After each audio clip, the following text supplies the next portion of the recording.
Christ is risen. You'll forgive me trying to get on here and trying to see how this all works. I'm Father Demetrius Nikolodakis, the pastor at St. Matthew's Greek Orthodox Church, and I'm very glad to be with you. We're going to be doing this periodically, called A Few Minutes from St. Matthew's, and just want to reflect on some scriptures that we're all been hearing a lot of it through the week, seeing on the church calendar, in light of the resurrection, in light of what's going on in the world today. And want to just say, glad to be with you all in the presence of the resurrected Jesus. Been thinking a lot about this whole thing that we're going through, dealing with the people you see that have fear and panic in the light of everything that's going on with the coronavirus. I know it seems like some things are getting better, but and maybe there'll be some semblance of normalcy in about a month or 2 or 3 or whatever. Of course, we don't know what the new normal is going to look like. But I was thinking about this in terms of the gospel readings that we have, because we've just celebrated this incredible event where God, in the person of his Son, totally embodying not only who God is, but embodying all of us as human beings, basically, in a sense, taking all our DNA into himself organically, to basically provide an anecdote in that way. There's the sense of, even in the Jewish temple, the sacrifice of the animals, the idea that blood symbolized life, and the idea that sin was something that was wounding us internally as well as externally. And that, in a sense, the sacrifice of the animal is almost like there to offer the blood, to replace the blood that had been lost through the traumas that we experience through our own sin, through life, and so on and so forth. And Jesus is the ultimate blood transfusion, because it's the image of blood and goats, the typology of blood and goats, the letter to the Hebrews says, it's something that looked forward to the reality that God would organically come and literally take all our human DNA into himself, which includes all our fears, our anger, our rage, our selfishness, our joys, our healed, unhealed states, and so forth, literally into himself, uniting himself to all that. And of course, that's the power of the cross, that God would let all that fall on him like a meteor, because he's taking on all of that from every human being who's been from the beginning of creation till the end, and taking it into himself to provide a way of healing for us. And that's what his descent into the darkness of death and hell. And what comes out of the tomb is humanity the way God always wanted it to be, and what God looked at. But we know the story with the apostles, that after the crucifixion, they kind of went into hiding, though they stayed in Jerusalem, but we don't know what they were expecting or not expecting. John's gospel was last Sunday, of course, and the idea that the doors were locked for fear of the Judean authorities, and so forth. And I think the reality that I think of people just being enclosed in home now, in the sheltering, the everything else that's going on, and the fear. And I think through all this, one of the things we've learned is, especially I think for Americans, because we're not used to being attacked on our own soil. 9/11 was a good indication that we're not used to this. And to think that this little virus, for wherever it and however it came about, that could come into a country that, the greatest military might, the political machinery, the financial economic world can't do anything about it, and would lay low countries like crazy. And I think to understand this reality of the fear that I think we're all dealing with, because again, we're not used to this in that way. But how do we receive? And I think the opportunity to be at home, I think, is like the apostles in the upper room, to reevaluate what was going on. Even when Mary Magdalene announces that she had gone to the tomb, she had encountered the resurrected Jesus, even, and so on and so forth, the apostles ran to the tomb, Peter and the beloved disciple, and they found, of course, the savanon, the winding sheet. But then they went home. They went home, and they basically were locked again inside. And as we know, Christ came to them. And the question becomes, for all of us, have we let Christ come into our homes? Have we let Christ come into our homes? People have been afraid of the virus. People have been judgmental of other people who are afraid of the virus. It's interesting how we fluctuate between recklessness and panic on two extremes in that way. And of course, being careful, but again, going back to the apostles, who were very fearful of the authorities, the temple authorities for sure. Now that the tomb was empty, guards have been posted. Apparently, Roman guards have been posted, and the idea that even the Roman authorities would be suspect of these quote-unquote people and their dead leader, and what would have happened to the body, and so forth. So actually, the tomb being empty might have been more frightening for the apostles. But as we know, Christ comes and appears. And he appears in the upper room to the disciples and so forth. And it's an objective presence. This is not simply a vision. I mean, I have no idea what transfigured humanity looks like, because this is not just simply a resuscitated body, as we know. But the idea, this is transformed humanity. This is the destiny humanity God has in mind, that he personally united himself and brought through the entire process of his life, as Christians would say, in the incarnation. Every choice that he makes along the way is for communion with God and others. And he comes and stands among them. He can be touched. Luke makes it even more pronounced, the idea of this physicality, as it were. As many of the fathers, and C.S. Lewis would pick up this idea later too, that the resurrected Jesus can appear through locked doors and walls, not because he's ghost-like, but that the reality that this three-dimensional world cannot contain him. And Luke will point out that, he eats and he sits there, he can be touched and grabbed and so forth. And of course, Thomas isn't there. And there's a very powerful thing about this whole issue too. In a world where it's me and Jesus, and I don't need community or anything like that, that John is very hot on, and actually the Gospels at large, their view of what it meant to be human was tied to community. It's not just simply spirituality in some corner somewhere praying. And that we see in John's Gospel, that when Mary Magdalene tries to grab a hold of Jesus, when he calls her name and she recognizes him, that he says, "Don't hold on to me." And there's various understandings about this, but it's very interesting that later, when Jesus appears in the upper room with the apostles, they can touch him and they can grab him. And we get the sense that, especially Luke himself will highlight this, that in the upper room, it's not just the 11, well, in the first appearance, it's the 10 apostles, but there might have been other followers of Jesus in that upper room. And the fact that he can be touched and handled and so on and so forth versus the holding on to. And I'm not going to go into all that. But then we get to the story of Thomas, 8 days later, which is John's way of pointing out, the fact that we're talking about a reality like the kairos, the idea that eternal timelessness has broken into our time. And of course, that the first day of the week now becomes the time of worship, because it's the time of resurrection, that a new reality has exploded into the world. And Thomas doesn't get a special personal appearance. If Thomas wants to experience the risen Jesus, he has to be actually part of the community and connected with the community. And there's nothing wrong with the doubts of Thomas. Probably we don't know why he wasn't there. And he might have been trying to figure this out on his own. Maybe he was fearful of being arrested with the other apostles. We have no idea. But when he is encountered by the other apostles and they have said, "Eoraka mentogiria," we have seen the Lord. We have seen the Lord. And the response is, look, unless I can objectively put my hands into the wounds in his hands and the piercing in his side, I'm not going to buy it. I'm not going to buy it.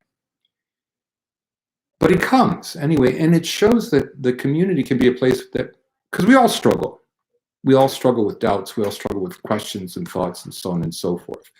What is this all about? I can't imagine what the apostles were going through, even in the 40 days of Jesus popping in and out, so to speak, and teaching them and trying to figure what this all meant in the fuller sense of that. I'm not even going to go into Matthew's gospel, where at the end, when Jesus appears to the 11 in chapter 28 of the gospel, and he says, Matthew writes, they see Jesus and they worship him, but some are doubtful, some are having questions. And that's a very powerful statement, given that the reality of the resurrected Christ is present among them. And I'm not going to go into Matthew right now. I want to stick to John. But the fact that we can come into the community with questions. God is okay with questions. The only questions Jesus didn't like is when people were playing him. And we know that from his encounter with some of the Pharisees and some of the temple authorities. But Thomas comes, and there's a very powerful reality here about church and what it really means. And I say this as we're looking to go back at some point, hopefully in the not too distant future here. One of the things clergy are being concerned about is, live streaming this and doing that people can get lazy and just say, I don't need to go to church. I don't need to physically be there. I can just, we're Americans. We're actually used to seeing worship services on TV. And I've known people who can just sit home and eat their breakfast and have coffee and donuts right there and watching somebody preach and singing along and so on and so forth. But there's something about the physicality, and we should feel the loss of this. It should be an anomaly. We should feel how this is anomalous. And so for Thomas, the idea of connecting with the reality of church and what it means, because this is not simply a sociological entity. It is, when we come together, it is about manifesting the presence of Jesus, manifesting, even physically expressing. There's something in Scripture that seems to say that spiritual realities are physically expressed. There's no such thing as a spiritual reality without some kind of a physical component to it. We are the faith of the incarnation, and we are a communal faith. We're a communal faith, and we know that. And so Thomas comes, and Jesus appears, and he says to Thomas, don't be faithless. Be believing, be faithful, and so forth. So Thomas touches his hands. And of course, some scholars have questioned, did Thomas do what Jesus said, or was he just so overwhelmed that he makes basically the creedal statement effect of my Lord, my God is understood in the vocative, that this is the Lord and this is God, embodied in the person of Jesus, present in and among them. But in the icons, we know Jesus actually has Thomas putting his finger into his side. And there's a very powerful thing I think we need to see about that. It's not simply believing that this is the same body, as it were, albeit transformed, that was crucified, pierced, and so on and so forth.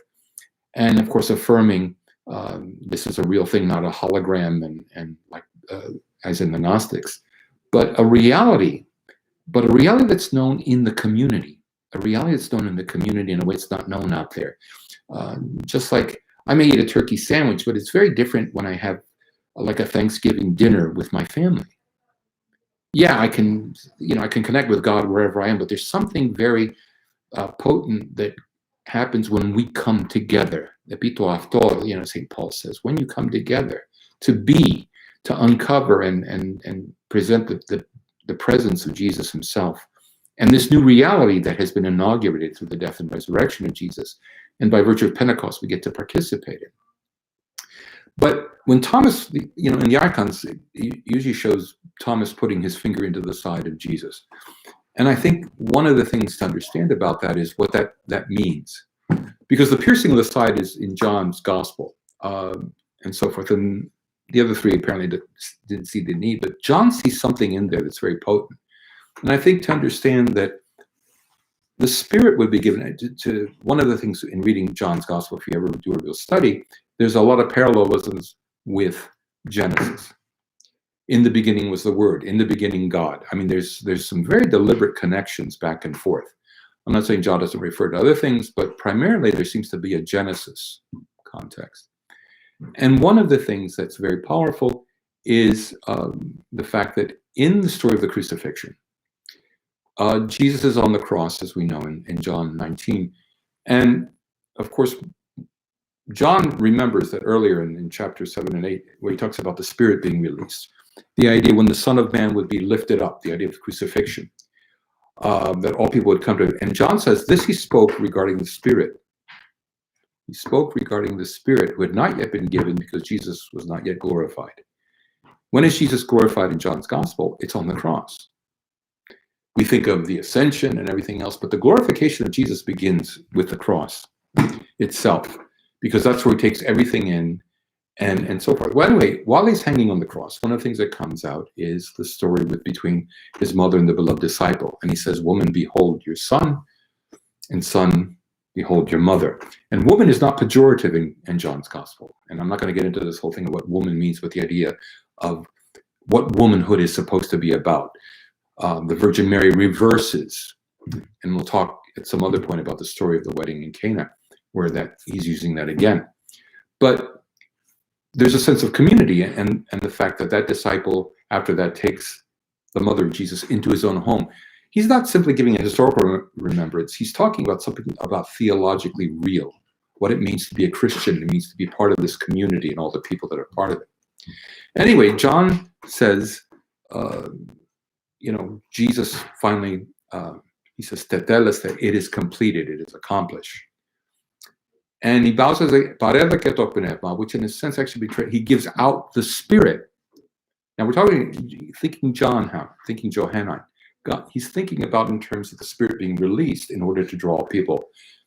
When the Spirit is released, the very next event that takes place in John chapter 19 is the famous Pilate, has been asked by the Jewish authorities to make sure the bodies are not still up on the crosses. For the Sabbath was coming that night. They wanted to eat Passover that night.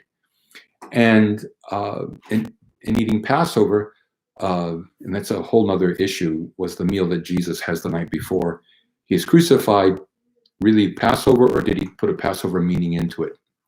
Because the word for bread is not the usual word for like the unleavened bread. But I'm not going to go into that now, but that's a good thing to somehow remember. And it doesn't mean they're contradicting each other, but that's another issue. Anyway, so to make sure they're dead, as we know, they would break the legs of the criminals. But when they get to Jesus, he's already died, to their surprise. But to make sure, as we know, his side is a lance is taken and Christ's side is pierced to make sure he's dead, and blood and water come out. And John is basically doing cartwheels over this. I mean, it's like, and the one who saw this is our witness, and what he witnessed is real, true. It's like, wow, look at this, look at this. Well, again, Genesis plays in, because this is the man. This is the human. A lot of the gospel writers love the irony of when the adversaries of Jesus will actually speak something that is true. This is the King of Israel. This is this. And there's that statement in John 19 at the trial where Pilate presents Jesus to the crowd and says, "Ilu o anthropos," behold the human being. This is the human being that God always had in mind. This is what it means to be human, and so on and so forth. Well, when you think of it, you think of the human being in the story of Genesis and so forth. And it's not an accident to talk about the fact that the tomb is in a garden, like Eden and so on and so forth. And even Golgotha is not far from that garden where the tomb would be, and so on and so forth. And of course, it was a garden where Jesus prays the night before. Anyway, his side is pierced. Blood and water come out. Well, someone who knows Genesis real well, knowing the story of the first human beings, of Adam and Eve, when he wants his bride, a helpmate in the same word that is used in Isaiah regarding God helping humanity.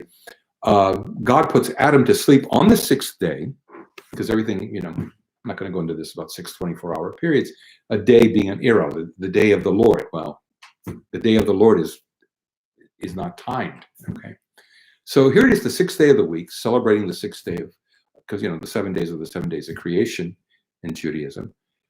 And on the sixth day, the human being that God always wanted, God's own son, is asleep, put to sleep in death.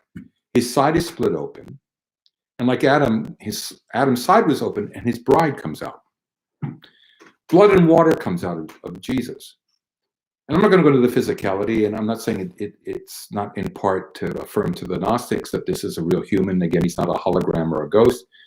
But there's something else that John's doing cartwheels over, is the reality that out of his side comes blood, life, the life of God, the life of Jesus, and water. John loves water. The scriptures love water as the imagery, commingled together. And what you start to see is the beginnings of the birthing of the church, the bride of Christ. The bride of Christ. And when Thomas is taken and his hand is put, like in the icons, it's like to enter into the mystery of what church really means, which is to enter more deeply into Christ and his life, and that reality that flows out to us to become.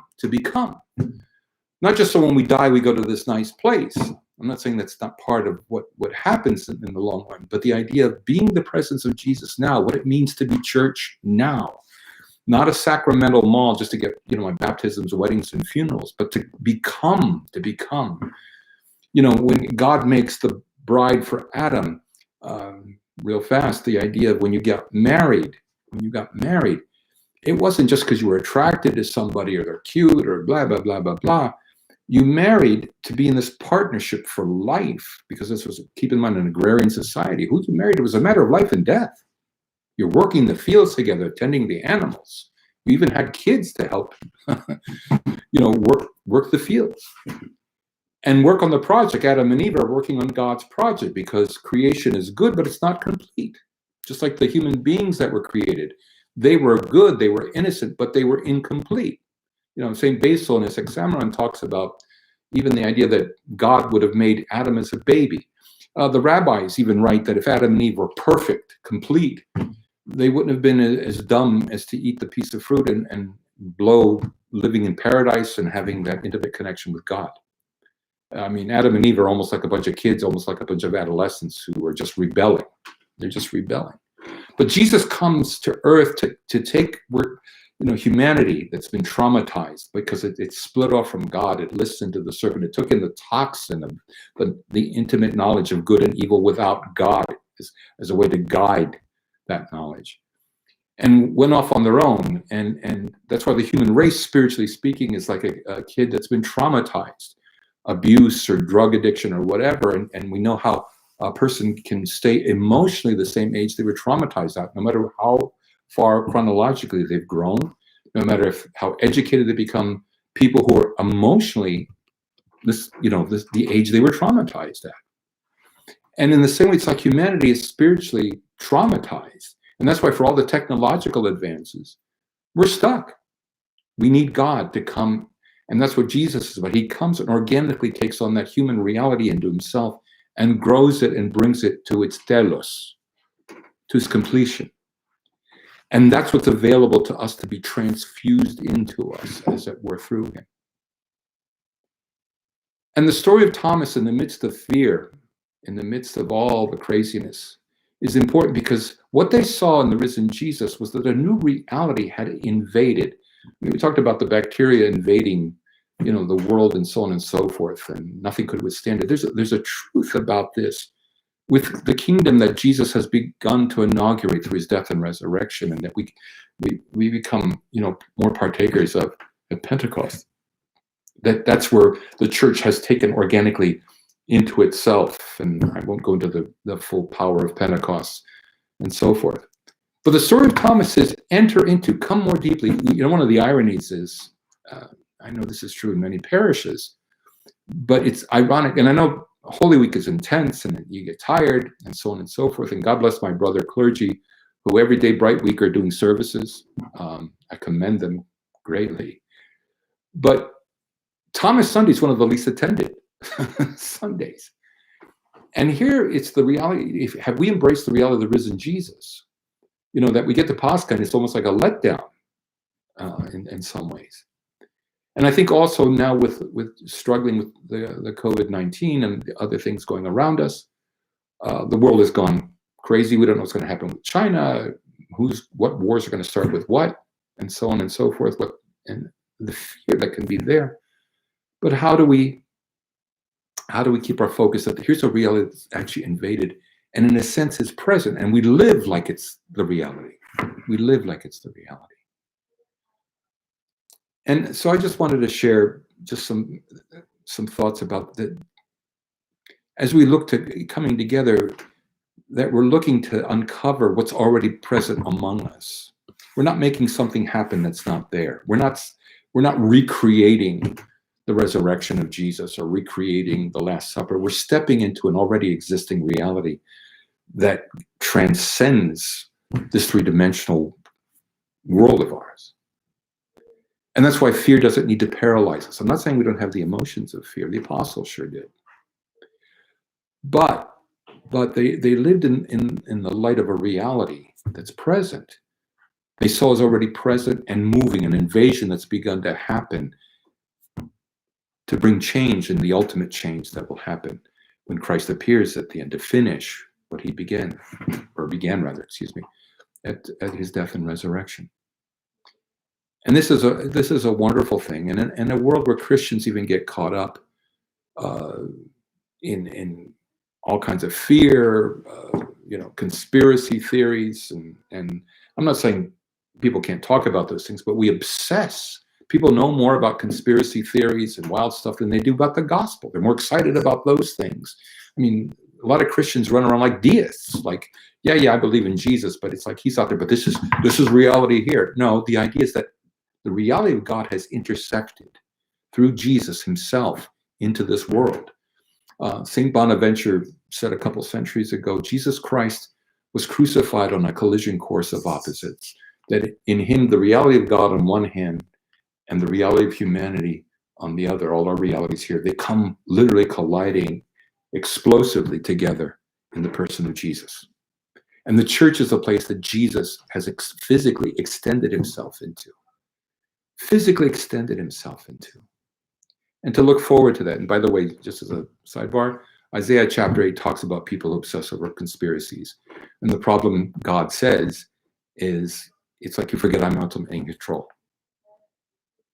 That is, if you claim to be a believer and a Christian. I'm not saying we don't have to partner with God, but I think that's the issue.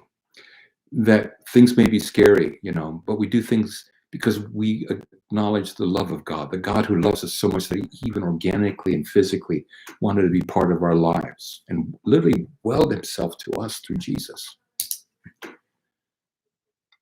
So I just want to conclude, and I know this is supposed to be just a few minutes with St. Matthew's, and I'm sorry for running a little longer, but I pray for all of us that we see this reality in our lives, to touch those raw, fearful, wounded places. And that we let God come and embrace us and soothe us with his love. That when we touch the wounds of Christ, it's his wounds that touch our wounds to heal us. And what happens, I think, then is as we let the wounds of Christ touch us, as Christians, when we encounter people who are wounded, our wounds through Jesus can be a healing for them. And we extend the wounds of Jesus to others in a way that brings them healing. By his wounds we're healed, it says in the prophet Isaiah. So brothers and sisters, God bless you. Thank you for your time. I hope this is helpful. Let's just conclude with a prayer.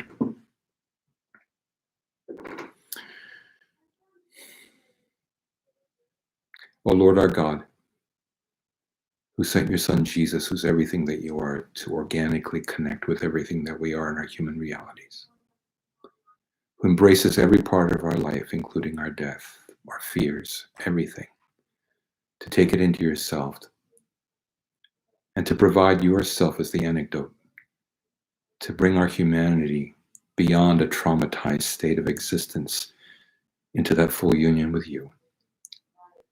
Bless us and all that are praying with us, Lord, and all we pray for. And deepen our awareness of this already existing reality, that you have made yourself present, Lord. You've sent your Son. You give us your Spirit to incorporate us into the community of your own love, to bring us into this partnership. And Lord, I thank you for this time that you've allowed us, even in this isolation sometimes, to reflect on how really we have you connected in our lives, and to deepen our hunger for you and our hunger for the reality of who you are. And that when we do come together, it would be in a way that's a blessing, not only to each other, but to the world around us. To really be by the way we live, by the way we love each other, by the way we share with each other, by the way we bring others to you and integrate them into our communities, not just welcome them, but integrate them into the life of our communities. That by that, people would know that Christ is risen from the dead, trampling down death by death and upon those in the tombs, bestowing life. Lord bless all of you. Amen.